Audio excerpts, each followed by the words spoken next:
PowerPoint-esityksen luonti. Aloita tekemällä sisältöesityksellenne. Klikkaa vasemmassa palkissa sijaitsevaa diaruutua hiiren oikealla painikkeella ja valitse Uusi dia. Näin saat luotua uusia dioja. Kun painoit kohtaa Uusi dia, oikeaan reunaan ilmestyy palkki, josta voit nyt valita tarkoituksenmukaisen rakennemallin. Mikäli haluat koristella diaesitystäsi, voit tutustua Muotoile otsikon alla olevaan dian suunnittelukohtaan.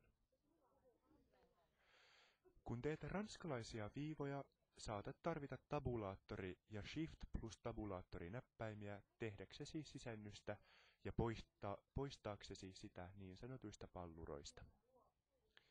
Lopuksi voit katsoa aikaansaannoksesi menemällä kohtaan Näytä ja valitsemalla sieltä diaesitys.